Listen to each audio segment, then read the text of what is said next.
నమస్తే, నేను మీ మధు. ఎన్నో రోజుల తర్వాత కేసీఆర్ అదే మాజీ ముఖ్యమంత్రి కల్వకుంట్ల చంద్రశేఖరరావు బయటకు వచ్చారు. ప్రేక్షకులతో మాట్లాడడం కూడా జరిగింది. అయితే ఆయన మాట్లాడిన మాటల్లో 15 మాటలు చంద్రబాబు నాయుడు గురించే ఉన్నాయి. అసలు ఎందుకు చంద్రబాబు నాయుడు మీద అంత ఉవ్వెత్తున ఎగిసిపడ్డారు? ఏదేమైనా సరే ఇప్పుడు ఆ మాటలే మాకు ఎంతో పాపులారిటీని తెచ్చిపెట్టిందని చెప్పేసి టీడీపీ నేతలు అంటున్నారు. ఏదైనా సరే ఇప్పుడు కేసీఆర్ ఎత్తు పారలేదని కూడా అంటున్నారు. అసలు ఏం జరిగింది? కేసీఆర్ ఎందుకు చంద్రబాబు మీద అలా మాట్లాడాల్సి వచ్చింది?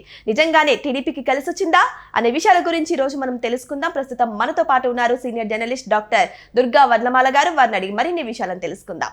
నమస్కారం మేడం. నమస్తే అండి మేడం. అందరికీ తెలిసిన విషయమే, కేసీఆర్ చాలా రోజుల తర్వాత బయటకు వచ్చారు, లైవ్ ఇచ్చారు, అందరితో మాట్లాడారు. కానీ ఆయన మాట్లాడిన మాటలో ఎక్కువ శాతము చంద్రబాబు మీద ఏడవడం ఎక్కువ ఉందని చాలా మంది అంటున్నారు.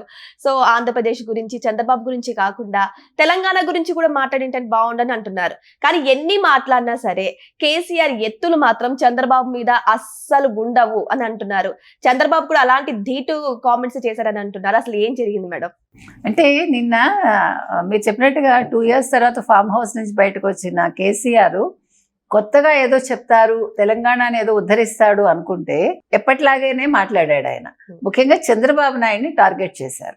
అయితే ఇక్కడ చంద్రబాబు నాయుడిని ఎందుకు టార్గెట్ చేశారు అనేది మీరు ఆలోచిస్తే కనుకైతే ఇన్నర్గా, అంటే మీకు ఏదైతే అతను తెలంగాణ తెచ్చుకున్నాడో, తెలంగాణ తెచ్చుకున్నాక కూడా మీకు ఇక్కడ తెలుగుదేశం ఓటింగ్ అనేది తగ్గలేదు.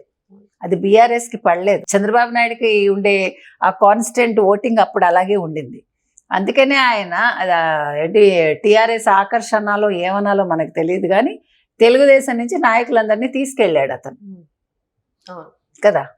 అక్కడ తుమ్మల నాగేశ్వరరావు కావచ్చు, ఇది శ్రీనివాస్ యాదవ్ కావచ్చు, ఇట్లా చెప్పుకుంటూ వెళ్తే ముఖ్యమైన నాయకులను తీసుకెళ్ళి, యాక్చువల్గా మీరు చూసుకుంటే కనుకైతే 2014 ఎన్నికల తర్వాత కొన్ని సెగ్మెంట్స్ మీకు అట్లాగా హాలోగానే ఉన్నాయి. ఎక్కడ తెలంగాణ ఇంపాక్ట్ లేదు. ఓకే, ఓన్లీ మేబీ ఉత్తర తెలంగాణ ఒక్కటే ఆ తెలంగాణ ఇంపాక్ట్ ఉండింది అప్పట్లో. సో అది ఏమైంది, ఎప్పటికప్పుడు హీస్ ట్రయింగ్. ఇప్పుడు జగన్ తోటి ఎందుకు ఉంటాడు కలిసి అని ఆలోచిస్తే మీరు తెలంగాణకి సంబంధించి కానీ ఆంధ్రాకి సంబంధించి కానీ జగన్ వల్ల అతనికి వచ్చిన నష్టం లేదు. జగన్ ఇంపాక్ట్ ఎక్కడా తెలంగాణలో లేదు. ఆంధ్రాలో కూడా కాంగ్రెస్ ఓటింగ్ ఏదైతే ఉందో రాజశేఖర రెడ్డి టైంలో ఉన్నది కావచ్చు, అంతకు ముందుది కావచ్చు, అది మీకు వైసీపీకి పడింది తప్ప కొత్తగా ఓటింగ్ ఎక్కడి నుంచి రాలేదు.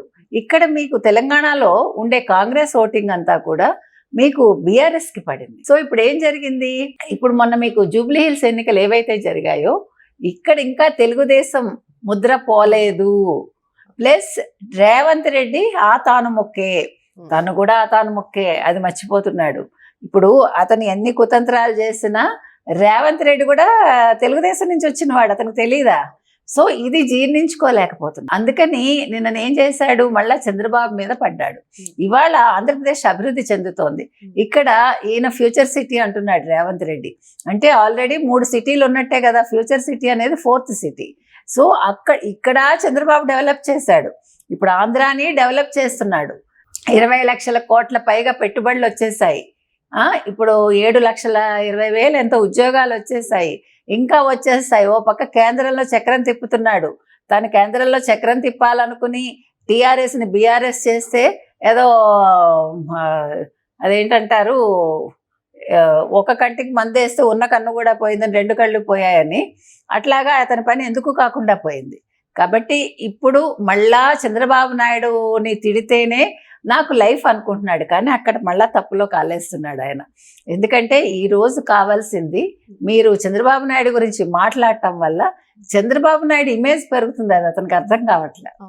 అంటే మీరు ఏదైతే తెలంగాణ వాళ్ళు మర్చిపోవాలనుకుంటున్నారో, ఎవరినైతే మీరు తెలంగాణ వాళ్ళు మర్చిపోవాలనుకుంటున్నారో ఆ వ్యక్తి గురించి పదే పదే చెప్పటం వల్ల జరగబోయేది ఏంటంటే మళ్ళా ఆ మనిషి మీద ఆసక్తి చూపిస్తారు ప్రజలు.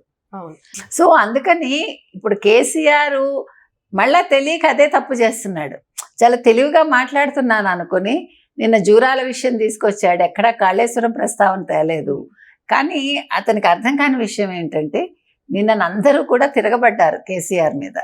మీరు చెప్పినట్టు పవన్ కళ్యాణ్ తీసుకుంటే పవన్ కళ్యాణ్ నిన్న లెఫ్ట్ అండ్ రైట్ ఇచ్చాడు.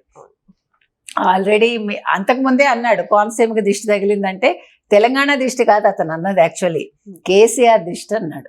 అతని దృష్టిలో కేసీఆర్ తెలంగాణ అంటే, ఇప్పుడు తెలంగాణ అంటే రేవంత్ రెడ్డి, ఈ రేవంత్ రెడ్డి తెలంగాణ వేరు, కేసీఆర్ దృష్టి వేరు, కేసీఆర్ తెలంగాణ వేరు, అది చెప్తుంటా.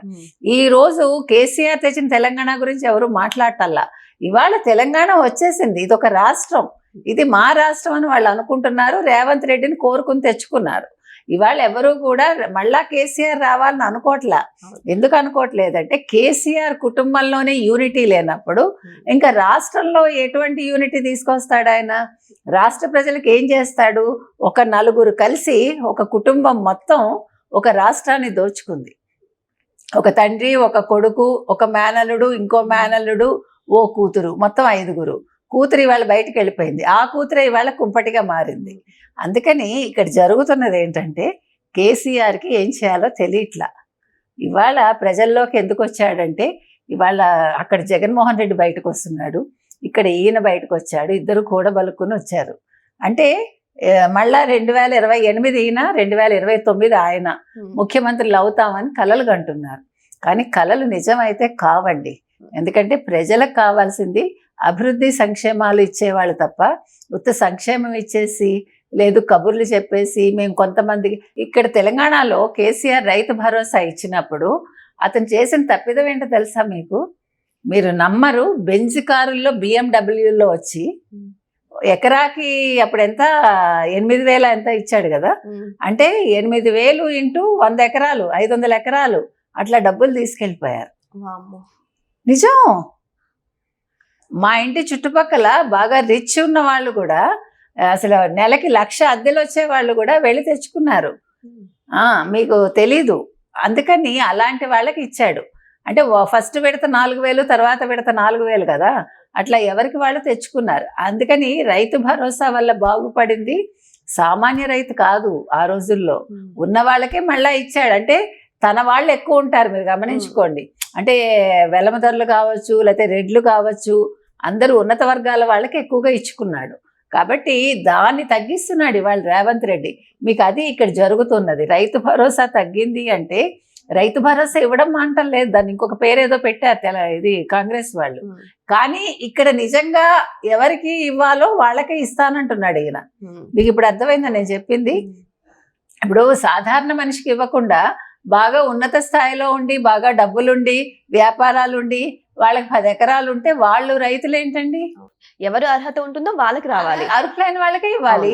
అదే ఇవాళ చెప్తున్నాడు, అర్హులైన వాళ్ళకే మేము రైతు భరోసా ఇస్తామంటున్నాడు. కాబట్టి ఇది ప్రజలు గుర్తుపెట్టుకోవాలి. ఇప్పుడు నాకు లేకపోతే ఒక కింది స్థాయి వ్యక్తికి ఒకే రకంగా చూస్తాను అంటే అది కుదరదు కదా. అందుకని ఆ రకంగా మార్పులు జరుగుతున్నాయి. సో ఏది ఏమైనా ఇవాళ ఊహించలేదు. ఆంధ్రాలో అందరూ కూడా తిట్టిపోస్తున్నారు కేసీఆర్ని, ఇక్కడ తెలంగాణలో కూడా రేవంత్ రెడ్డి కూడా ఏం ఊరుకోడు.